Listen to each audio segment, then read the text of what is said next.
एक साल 31 मई 2023 से लेके मई 2024 तक आपने प्रेयर की है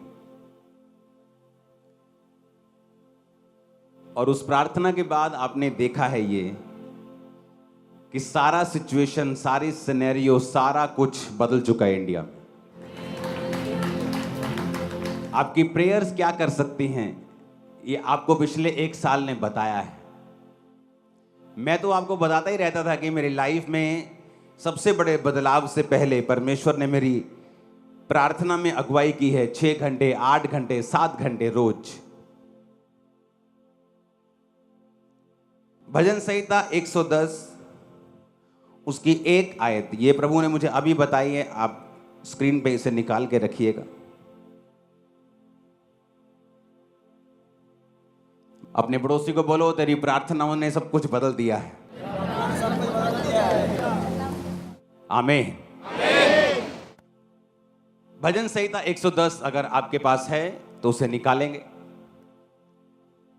मेरे प्रभु से यहोवा की वाणी ये है कि तू मेरे दाहिने हाथ बैठ जब तक कि मैं तेरे शत्रुओं को तेरे चरणों की चौकी ना कर दूं। दाऊद कह रहा है प्रभु को, किसको कह रहा है? यीशु मसीह को। और दाहिने हाथ वो क्यों कह रहा है? बैठने के लिए। बाइबल में जब भी दाहिने का बाहिने का जिक्र आता है, नंबर्स का जिक्र आता है, उसके पीछे एक आत्मिक मतलब होता है। तो इसीलिए जब शारीरिक बंदे इस बाइबल की एक्सप्लेन करने की बाइबल को कोशिश करते हैं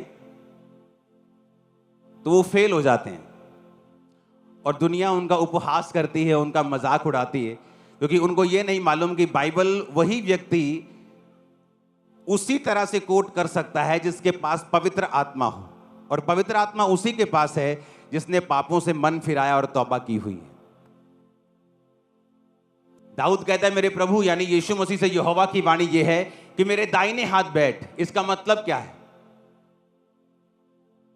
इसके दो मतलब हैं। पहला ये कि वो उस समय की भी बात कर रहा है जब प्रभु यीशु मसीह मृत्यु को लास्ट टाइम पर हराएगा और शैतान का अंत करेगा। वो एक अलग कहानी है। आज उसके बारे में बात नहीं करेंगे। लेकिन अगर आप पवित्र वचन को ध्यान से पढ़ें और जिंदगियों को देखें, चाहे वो दाऊद की हो जिसने ये लिखा है वचन पवित्र आत्मा की प्रेरणा से, तो आपको ये बात समझ आएगी कि जो लोग परमेश्वर के दाहिने हाथ बैठे हैं या खड़े हैं, दाहिना हाथ यीशु मसीह ने कहा जब अंत के दिन में न्याय होगा तो मैं अपने दाहिने हाथ वाले लोगों से कहूंगा जाओ। कहां जाओ? स्वर्ग में जो तुम्हारे लिए तैयार किया गया। बाहिने हाथ वाले लोगों से कहूंगा जाओ नरक में जो तुम्हारे लिए तैयार किया जाए। अब क्या मतलब समझे इसका? मेरे दाहिने हाथ आप लोग बैठे हैं और बाहिने हाथ मेरी बहनें बैठी हैं, तो क्या वो नरक में जाएंगी? नहीं। इसका आत्मिक मतलब यह है कि दाहिने हाथ वाले लोग परमेश्वर उनको कह रहा है जो परमेश्वर के अंग संग चलते हैं, जो परमेश्वर के साथ वफादारी के साथ चलते हैं। और बाहिने हाथ वाले लोग परमेश्वर उनको कह रहा है जो परमेश्वर के वचन को जानते हुए भी उसके वचनों पे नहीं चले, जिन्होंने पाप को नहीं छोड़ा, चोरी को नहीं छोड़ा, व्यभिचार को नहीं छोड़ा, परमेश्वर के काम को सीरियसली नहीं लिया, जो परमेश्वर के विरोधी बने रहे। परमेश्वर ने कहा उनको मैं कहूंगा कि जाओ उस नरक में जो तुम्हारे लिए तैयार किया गया है। आप एक बात को नोटिस कर लेना, जब भी कोई व्यक्ति परमेश्वर के दाहिने हाथ खड़ा या बैठा होगा, यानी वो व्यक्ति वही कर रहा होगा जो परमेश्वर ने उसको करने के लिए कहा है। वो पवित्रताई में, प्रार्थना में, उपवास में, विश्वास में परमेश्वर के साथ खड़ा है, अपनी प्रार्थना को परमेश्वर के सामने रख रहा है। ये वचन कहता है कि वो तुम्हारे दुश्मनों के तेरे पैरों के नीचे कर देगा। ये वचन कहता है। ये बात हमेशा याद रखना अपनी लाइफ में। जब भी कोई नया दुश्मन उठे तो चिंता मत करना, ये सोच लेना कि अब इसके ऊपर फतह करने की बारी है। That's it. नई विक्ट्री का चैप्टर खुल रहा है। जब पौलुस प्रचार करना शुरू किया तो उसकी सेवकाई से कोई बड़ा मिरेकल नहीं होता था। वो सिर्फ प्रीच करता था। और प्रीच करके बाइबल कहती है सदूकियों और फरीसियों का। कौन थे सदूकी फरीसी? जिन्होंने बड़े बड़े चोले डाले होते थे, दिखने में बड़े धर्मी लगते थे, लेकिन अंदर से परमेश्वर और परमेश्वर के लोगों के विरोधी होते थे। और बाइबल कहती वो उनका मुंह बंद रखता था अपने वचन के साथ। और एक समय आया जब परमेश्वर ने पौलुस की लाइफ से मिरेकल्स को करना शुरू किया। फिर एक समय आया कि मिरेकल्स के बाद मुर्दों को जिंदा करना शुरू किया।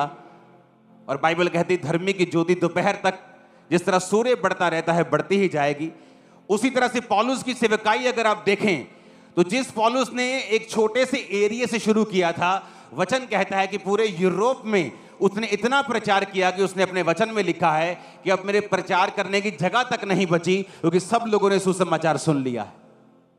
हालेलुया। शुरुआत कहां से की? एक छोटी शुरुआत।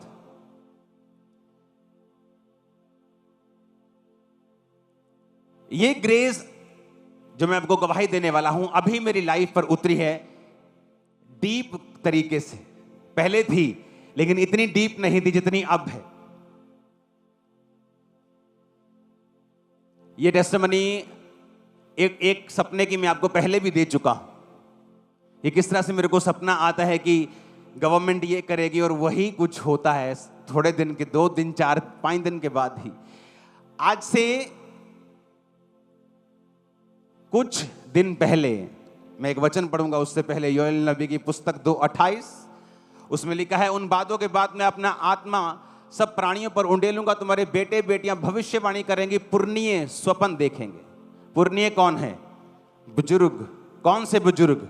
वो बुजुर्ग नहीं जो शरीर के बुजुर्ग हैं, वो बुजुर्ग जो आत्मा के बुजुर्ग हैं। यहां बैठा एक 35 साल का व्यक्ति उस व्यक्ति से आत्मा में बुजुर्ग हो सकता है जो 70 साल का है। इसीलिए बाइबल कहती है जब परमेश्वर लोगों को चुनता है, जैसे मूसा को उसने चुना तो उसने उम्र देख के नहीं चुना, दाऊद को चुना उसने उम्र देख के नहीं चुना। बाइबल कहती है जब मूसा का विरोध किया गया तो परमेश्वर ने विरोधियों को यह नहीं कहा कि मूसा ने गलत किया, ठीक है। उसने कहा नहीं, तुमने विरोध किया इसलिए तुम कोढ़ी रहोगे। यह उसके चुनाव की बात है। आप परमेश्वर के चुनाव को कभी भी चैलेंज नहीं कर सकते। उसने कहा तुम्हारे पुरनीय स्वप्न देखेंगे। आज से 3 दिन पहले मैं प्रार्थना करके ही सोता हूं हमेशा, 99.99 नहीं 100%। अगर मैं सो रहा हूं तो उससे पहले मैं प्रेयर करता हूं, उठता हूं तो सबसे पहला काम मैं प्रेयर करता हूं। तो मेरी ये रूटीन है। ये कोई ऐसा नहीं है कि मुझे जबरदस्ती जोर लगाना पड़ता है या बहुत ज़्यादा मुझे कंट्रोल रखना पड़ता है या बहुत मेरा एफर्ट लगता है। ये खाना खाने की तरह मेरे जैसे सुबह उठ के लोग खाना खाते हैं ना, तो मेरे लिए ये बिल्कुल नॉर्मल रूटीन है। तो मैं प्रार्थना करके जैसे ही सोता हूं तो मुझे एक सपना आता है। परमेश्वर मुझे दिखाता है मेरा एक कर्मचारी, और परमेश्वर मुझे दिखाता है कि वो एक चीज़ भूल गया, एक सरकारी जैसा दिखने वाला काम, तो उससे मुझे दिक्कत हो रही है सपने में। तो जब मैं उठा तो हमेशा ऐसा होता है कि आपको याद नहीं होता आपने क्या सपना देखा मोस्टली। जब मैं उठा तो लेकिन मुझे याद था और मैं एकदम से उठा और मैंने कहा ये मैंने क्या देखा। उस कर्मचारी की शक्ल, उसका नाम, उसने क्या गलती की कि मैं भूल गया सारा कुछ। मैंने अपनी वाइफ को बताया, मैंने कहा इसको बुलाओ। जब उसको बुलाया तो उसको बताया, वो हैरान था क्योंकि उस चीज के बारे में मुझे मालूम तक नहीं था। है वो मिनिस्ट्री की चीज है लेकिन मुझे पता नहीं था। जैसे आप कोई बड़े काम में लगे तो पीछे छोटे छोटे काम नहीं होते, निके छोटे नुक्कड़ शुक्कड़ काम वो आपकी टीम करती रहती, वो ऐसा नुक्कड़ शुक्कड़ काम था लेकिन इंपॉर्टेंट काम था। तो जब उसको बताया कि तू भूल गया, कहता हाँ मैं 2 महीने भूल गया हूं। तो उसको सुधारा और सारे लोग हैरान थे कि ये कैसे हो सकता है कि सपने में परमेश्वर मुझ पे वो चीजें जाहिर कर रहा है जो तुम गलती बाहर कर रहे हो। तुम्हारे पुरनीय स्वप्न देखेंगे, तुम्हारे जवान दर्शन देखेंगे। मैं अंत के दिनों में अपना आत्मा सब मनुष्य के ऊपर उंडेलूंगा। बाइबल बहुत आसान है। अगर हम बाइबल के अनुसार चलना शुरू कर दें, आप देखेंगे क्या होता है। आपने देखा है कि 31 मई को प्रार्थना के लिए कॉल की गई थी कि 2023 31 मई की हम सब मिलके हम प्रार्थना करेंगे कि परमेश्वर सारी सिचुएशंस को चेंज करे। नहीं तो आने वाला समय बड़ा मुश्किल होने वाला था, बड़े एक ओपनली अटैक होने वाले थे। 1 साल प्रार्थना हुई, क्या हुआ? परमेश्वर ने खत्म कर दिया, वो चीज को फिनिश कर दिया। इमेजिन करो अगर आप अपने परिवारों के लिए प्रार्थना करने बैठेंगे तो इमेजिन करो अगर आप प्रभु के दाहिने हाथ बैठकर तौबा करके पापों से मन फिरा के, अगर आपके 4 5 7 परमेश्वर हैं तो ये वचन आपके लिए नहीं है, क्योंकि आप प्रभु के दाहिने हाथ नहीं हैं। अभी आप दाहिने हाथ बैठने की कोशिश कर रहे हैं, अभी आप सिर्फ चेक कर रहे हैं। लेकिन जिन्होंने प्रभु यीशु मसीह को अपना उद्धारकर्ता ग्रहण करके पापों से मन फिरा के, जिसका एक ही परमेश्वर तौबा कर ली है, आप उसके दाहिने हाथ बैठे हैं, आप प्रार्थना करेंगे, परमेश्वर आपकी प्रार्थना को सुनेगा, उत्तर भी देगा, आपके घरों का उद्धार भी करेगा, आपके फाइनेंस का उद्धार भी करेगा। मैं आपको बता रहा हूं, आज से कुछ साल बाद ऐसी कोई चीज नहीं होगी जो आपके पास नहीं होगी, जो आपने मांगी ना हो। ऐसा कभी नहीं होगा आपकी लाइफ में। आने वाले समय में अगर किसी चीज के साथ आप फाइट करेंगे तो वो सिर्फ आपका अपना शरीर होगा, शरीर की इच्छाएं होंगी। ये फाइट्स आपकी नहीं होंगी जो आज हैं, क्योंकि परमेश्वर ने सॉल्व करने वाला है। वो आपका परिवार का मसला हो, आपकी बॉडी का मसला हो, सेहत का मसला हो, वो कोई भी मसला हो, वो सॉल्व करने वाला है। हालेलुया, ऊंची आवाज में हालेलुया।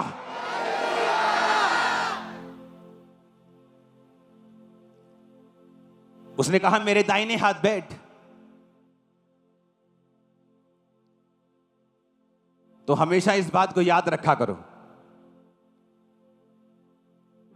कि जब दुश्मन कुछ कहे तो प्रार्थना करना, उस दिन फास्टिंग में चले जाना, बिना डरे और घबराए, और थैंक्स करना कि एक और जीत आपकी प्रोफाइल में जुड़ने वाली है। नथिंग, उसके अलावा और कुछ नहीं मिलेगा। शैतान को शर्मिंदगी, इंसल्ट के अलावा और कुछ परमेश्वर देने वाला नहीं है, क्योंकि यह काम किसी इंसान का नहीं, यह काम परमेश्वर का है। उसने कहा संग्राम तेरा नहीं, संग्राम यहोवा का है। जब आप नशों के खिलाफ लड़ेंगे, शैतान के खिलाफ लड़ेंगे, डाइवोर्स के खिलाफ लड़ेंगे, पाप के खिलाफ लड़ेंगे, तो शैतान ऐसा नहीं कि आपको छोड़ने वाला है। वो पूरी कोशिश करेगा, लेकिन हर बार शर्मिंदगी उठाएगा, हर बार इंसल्ट उठाएगा, हर बार मुंह की खाएगा, नीची खाएगा और भाग जाएगा। Hallelujah, hallelujah. क्योंकि परमेश्वर ने हमें खास हिदायत दी है कि तुम्हारा लहू और मांस से कोई भी युद्ध नहीं है। अगर लहू और मांस से होता तो हम लड़ते, लहू और मांस से नहीं। एक बार पास्टर बेनी हिन की किसी ने बुराई की, वो भी एक अच्छा पास्टर था, बुराई कर दी जोश जोश में। लोगों को कई बार अपने आप को ज्यादा धर्मी समझ लेते लोग और दूसरों को पापी समझ लेते हैं। ये बड़ी प्रॉब्लम है। इस स्पिरिट का इलाज नहीं है। दुष्ट आत्मा तुम निकाल सकते हो किसी के अंदर से, लेकिन जब कोई रिलीजियस स्पिरिट के साथ इफेक्टेड हो जाए, ऐसी स्पिरिट जो अपने आप को धर्मी समझती है, दूसरों को पापी समझती है, इस आत्मा का कोई भी इलाज नहीं है। इसका इलाज सिर्फ परमेश्वर करता है बीमारियों के साथ। तो उस पास्टर ने बुराई कर दी,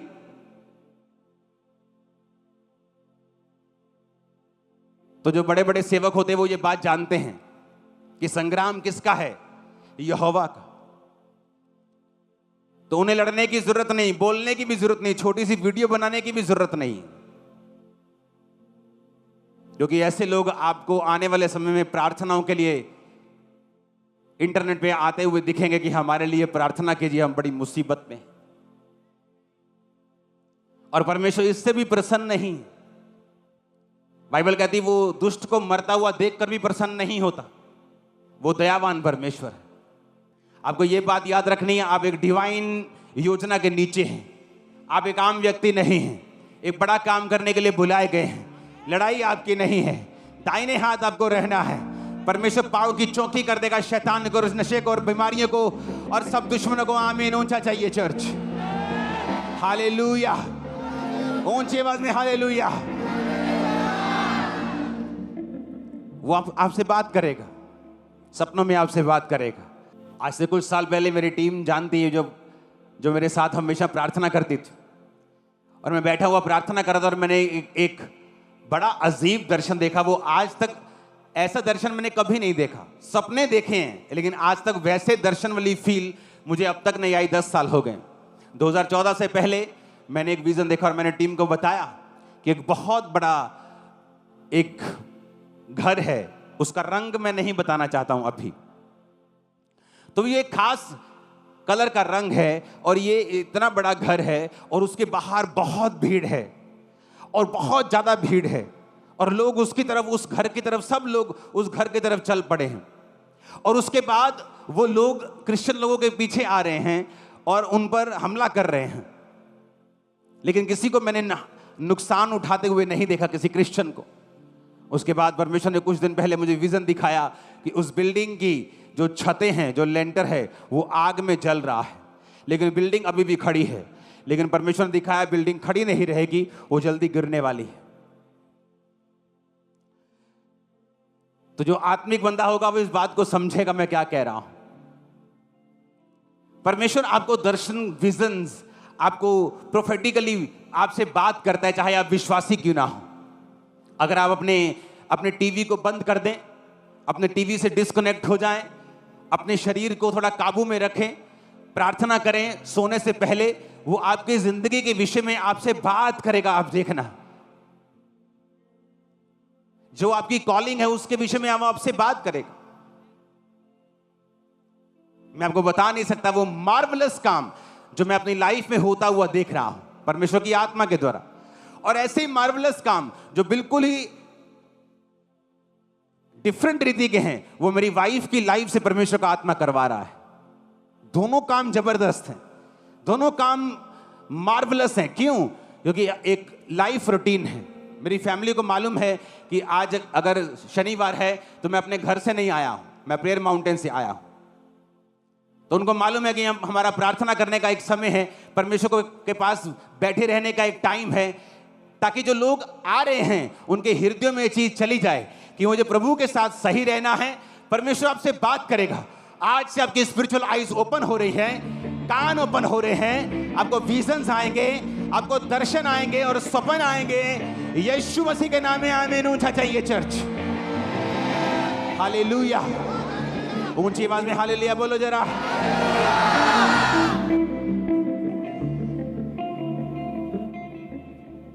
आप प्रेयर नहीं करेंगी, आप चिंता में रहेंगे। आप प्रेयर नहीं करेंगी, आपको यही चिंता रहेगी, ओ मेरा हस्बैंड, हो मेरा बच्चा। आप वही प्रेयर में बैठ जाएंगी, आपकी चिंता परमेश्वर उठा लेगा। और चिंता करने से वचन कहता है एक भी बाल तुम उजला या काला नहीं कर सकते। और परमेश्वर तुम्हें सिखाएगा कि तुम्हें सारा भार मुझ पर रखना है और प्रार्थना में रहना है। और वो तुम्हें सिखाएगा कि तुम चिंता करके देख लो, हस्बैंड के साथ लड़के देख लो, वाइफ के साथ लड़के देख लो, तुम सब कुछ करके देख लो, कुछ भी बदलेगा नहीं जब तक तुम उसे आत्मिक रूप से बदलने की कोशिश नहीं करोगे। पहला शमूएल 17 उसकी 31 से 51। दाऊद की बातों की जब चर्चा हुई तो शाऊल को सुनाई गई और उसे बुलवा भेजा। तब दाऊद ने शाऊल से कहा, किसी मनुष्य का मन गोलियत के कारण कच्चा ना हो, तेरा दास जाकर उस फलिश्ती से लड़ेगा।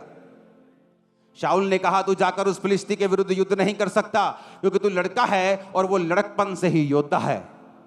दाऊद ने शाऊल से कहा, तेरा दास अपने पिता की भेड़ बकरियां चराता था, और जब कोई सिंह या भालू झुंड में से मेमना उठा ले जाता, तब मैं उसका पीछा करके उसे मारता और मेमने को उसके मुंह से छुड़ा लेता, और जब वह मुझ पर हमला करता, तब मैं उसके केश पकड़कर उसको मार डालता था।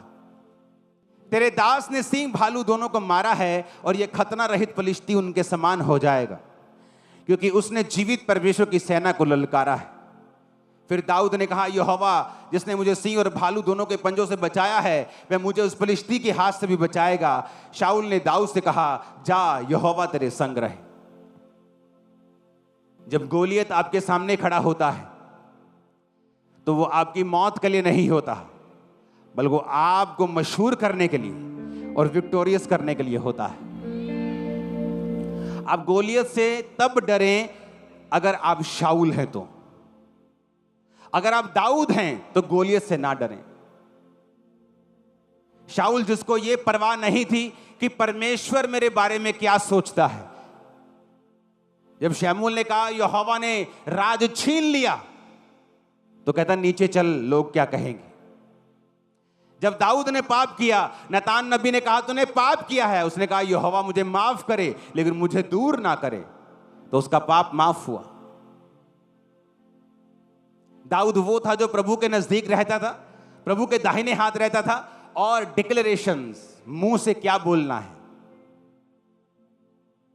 राजा कहता वो लड़कपन से जब छोटा था तब से योद्धा है, और तू तो अभी लड़का है। जब तू लड़का है ना, जब वो लड़का था वो तब से योद्धा है, और अभी तू बच्चा है। उसने कहा तेरे दास ने सिंह और भालू दोनों को मारा है। उसने ये नहीं कहा चलो वेख लेने लड़के, नहीं तो कुर्बानी सही, शीती सही। उसने ऐसा नहीं कहा, क्योंकि तुम्हारे मुंह से जो निकलेगा वैसा होगा। परमेश्वर हमारे लिए मर चुका है, अब हमें मरने की जरूरत नहीं, हमें जीने की जरूरत और प्रीच करने की जरूरत। मैं ना मरूंगा वरन जीवित रहूंगा और यहोवा के कामों का वर्णन करता रहूंगा, और तुम बिना मरोगे वरन जीवित रहोगे और यहोवा के कामों का वर्णन करते रहो। आमीन खड़कने वाला चाहिए शैतान के कानों में। हालेलुया। तो ये डिपेंड करता है कि हथियार तो तुम्हारे पास हैं आत्मिक, लेकिन क्या तुम उन्हें इस्तेमाल कर सकते हो कि नहीं। दाऊद ने इस्तेमाल किया, कहता जिस परमेश्वर ने सिंह और भालू के मुंह से मुझे छुड़ाया, वही परमेश्वर इस खतनारहित फलिश्ती को मेरे हाथ में कर देगा। डिक्लेरेशन, घोषणा। तुम्हारी घोषणा क्या है? ओ बड़ा मंदा है जी काम मरे पे, ये तुम्हारी घोषणा है। बहुत दुखी है जी, इकोनॉमी बड़ी खराब है देश दी, ये तुम्हारी घोषणा है। जाओ इतिहास पढ़ लो, इतिहास।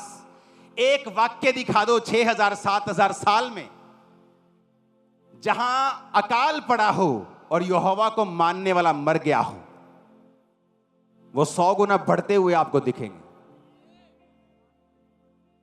जो परमेश्वर के सच्चे दास और नबी थे, इजाबेल जैसी गंदी रानी कोई नहीं हुई, उनके टाइम पर भी परमेश्वर उन्हें अन्न जल देकर गुफाओं में संभालता रहा है। अहाब जैसा मूर्ख राजा इजराइल में कभी नहीं हुआ। एक तो खुद महामूर्ख, एक पत्नी वैसी, और बाइबल कहती तब भी परमेश्वर के लोगों को नुकसान नहीं कर पाया। तुम्हारी घोषणा क्या है? क्या तुम गोलियत के साइज को देखकर फिर घोषणा कर रहे हो नहीं नहीं जी इन्होंने तो लड़ नहीं सकते असी? शेम आनी, शर्म आनी चाहिए तुम लोगों को। हम यहोवा के लोग हैं। कहता यहोवा की ओर देखने वाली नजरें कभी काली शर्मिंदा नहीं होती।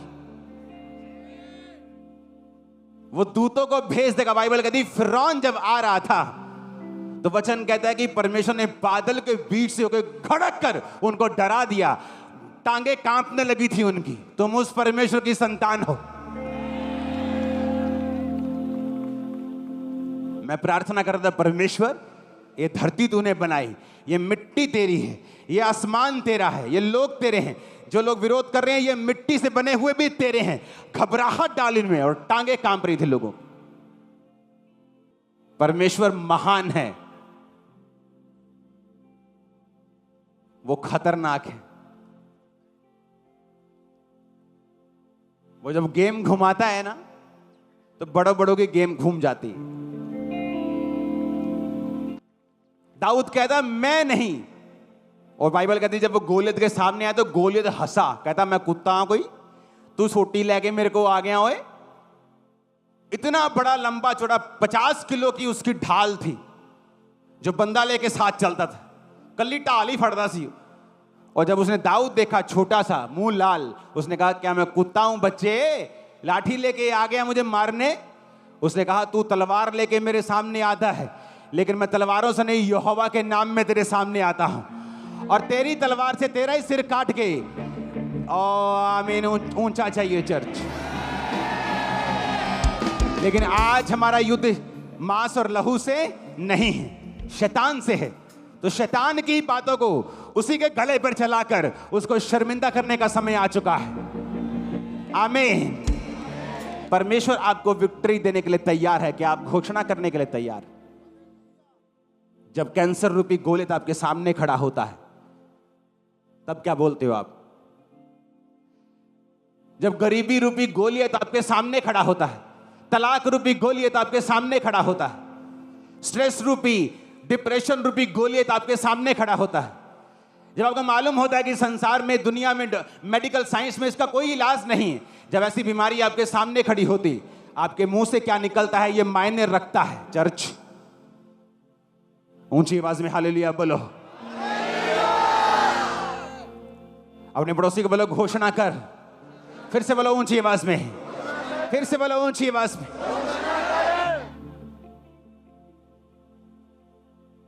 अगर तुम दाहिने हाथ बैठे हो, खुदावंद के साथ अड़े और खड़े हो, सिर्फ तुम अपने मुंह से घोषणाएं करनी है। परमेश्वर डरा देगा, मैं बता रहा हूं, शैतान को, बीमारी को गिरा देगा, तुम्हारी घुटनों पे ला देगा उसको। करके देखो ऐसा, और साथ में प्रार्थना करते रहो, साथ में घोषणा करते रहो। गोलियत को मारने के लिए आर्मी की जरूरत नहीं पड़ी, एक पत्थर उसके माथे पे लगा और मर गया। वो पत्थर क्या था? बाइबल कहती है हमारा रॉक यीशु मसीह। वचन आपका सबसे बड़ा डिफेंस है, सबसे बड़ा। अगर विपरीत परिस्थितियों में कौन लोग घबराते हैं? जिनके पास वचन नहीं होता।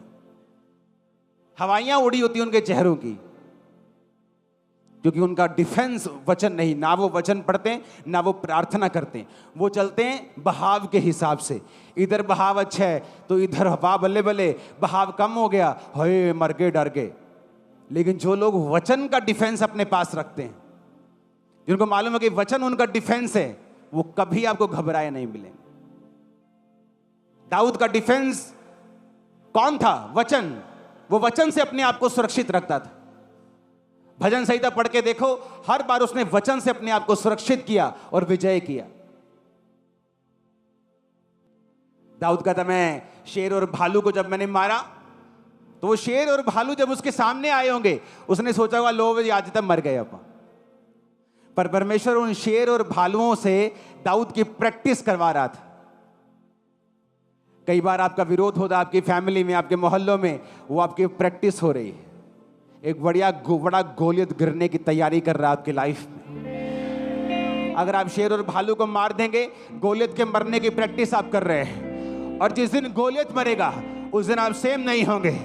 बाइबल कहती है जिस दिन दाऊद ने गोलियत को मारा, पूरा इजराइल कह रहा था कि शाऊल ने तो हजारों को, दाऊद ने लाखों को मारा है। तुम्हारी प्रशंसा फैलने जा रही है चर्च, तुम्हारे रिश्तेदारों में, तुम्हारे लोगों में, तुम्हारे मोहल्लों में।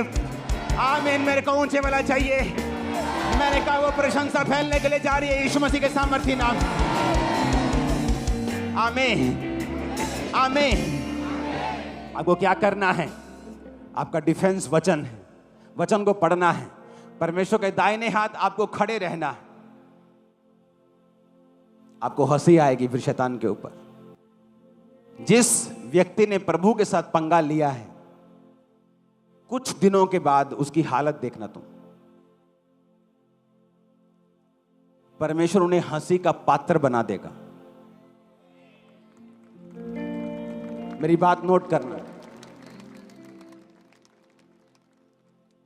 क्योंकि वचन कहता है कि वो तुम्हें ठट्ठों में उड़ाएगा। किसमें उड़ाएगा?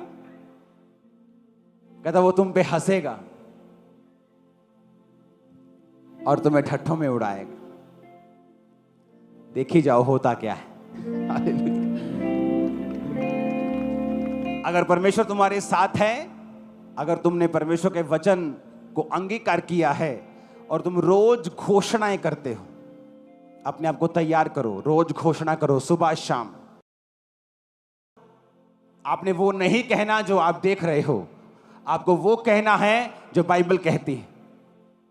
हालेलुया। अपने हाथों को उठाओ। आज के बाद आप लगातार बिना किसी रोक टोक के अपनी जिंदगी में घोषणाएं करेंगे और आदत बनाएंगे। एक आदत बनाएंगे घोषणा करने की।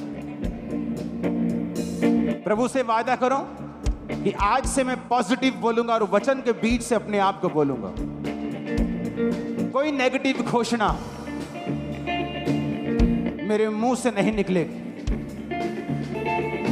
मैं सिर्फ पॉजिटिव घोषणा करूंगा। वचन के बीच से घोषणा करूंगा और परमेश्वर का आत्मा कार्य करेगा। मैं अपने परिवार के ऊपर, मैं अपने बिजनेस के ऊपर, सेहत के ऊपर, सेवकाई के ऊपर मैं घोषणाएं करता रहूंगा जब तक एक बड़ा बदलाव मैं ना देख लूं। मैं घोषणाएं करता रहूंगा अपनी जिंदगी के ऊपर जब तक एक बड़ा बदलाव मैं ना देख लूं। आज से मेरा जीवन घोषणाएं करने वाला होगा। यीशु मसीह के सामर्थ्य नाम में आमीन। चाहे बरकत तुम्हारी, मैंने कहा आमीन। चाहे ये बरकत तुम्हारी है चर्च। परमेश्वर के गहरे वेदों को परमेश्वर के दास के द्वारा जानने के लिए और ऐसी और नई वीडियोस को देखने के लिए हमारे YouTube चैनल को सब्सक्राइब करें और साथ में बेल आइकन को प्रेस करें ताकि ऐसी और नई वीडियोस की नोटिफिकेशन सबसे पहले आप तक पहुंच सके। जुड़े रहें परमेश्वर की हजूरी के साथ। God bless you.